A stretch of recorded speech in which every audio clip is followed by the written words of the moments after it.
When you think about CPU history, two names probably come to mind: Intel and AMD. It's the classic blue versus red rivalry that has defined personal computing for decades. But what if I told you there was another player, a third competitor that, for a brief, shining moment, challenged the giants with a completely different philosophy? This is the story of VIA Technologies, the CPU company that time almost forgot.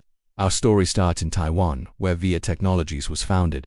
Initially, they weren't building CPUs at all. They were masters of the motherboard chipset, while Intel and AMD were locked in a battle for raw performance. VIA saw an opportunity elsewhere. They weren't trying to build the fastest chip on the planet. Instead, they aimed for something that seems obvious today but was revolutionary back then: low-cost, low-power computing. It was a strategy that would predict the future of technology, long before smartphones made efficiency cool. To make this vision a reality, VIA needed its own processor designs. So, in the late 1990s, they went shopping. They acquired two crucial companies, Cyrix and Centaur Technology. This was a brilliant move. It gave VIA the keys to the x86 kingdom, the ability to create processors compatible with Windows PCs without needing a license from Intel.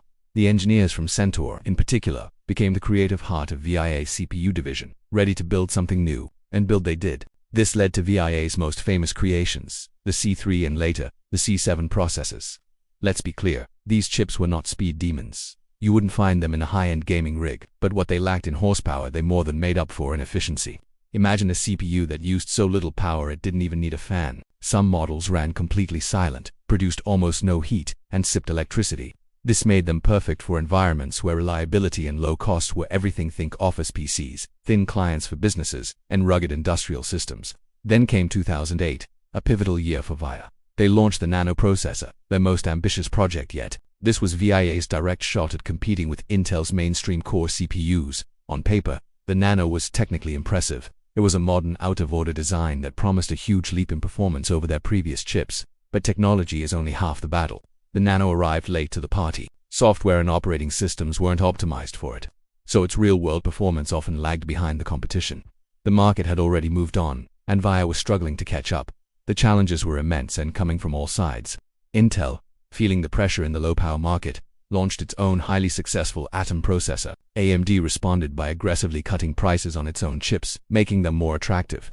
PC manufacturers, the big names like Dell and HP, preferred the safe bet, sticking with the established giants they knew. VIA simply couldn't match Intel's massive manufacturing scale or its billion-dollar marketing machine. With slow product updates and a weaker ecosystem of support, VIA's fate in the consumer PC market was sealed. They quietly faded from the desktops and laptops we use every day.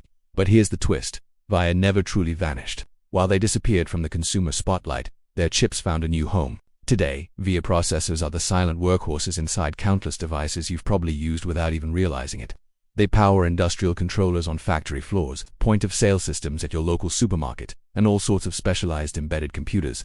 They are still out there, quietly and efficiently doing their job just as they were always designed to do. Looking back, VIA's vision of low-power computing was incredibly ahead of its time. Years before ARM processors made efficiency the cornerstone of mobile technology, VIA was already pioneering that path in the x86 world. Their story is a powerful reminder that in the world of technology, the most important innovators aren't always the ones who end up on top. Sometimes, it's the ones who dared to be different. Thanks for watching. If you enjoyed this trip down tech's memory lane, don't forget to like, subscribe, and hit that bell icon for more stories about the tech that shapes our world. See you in the next one.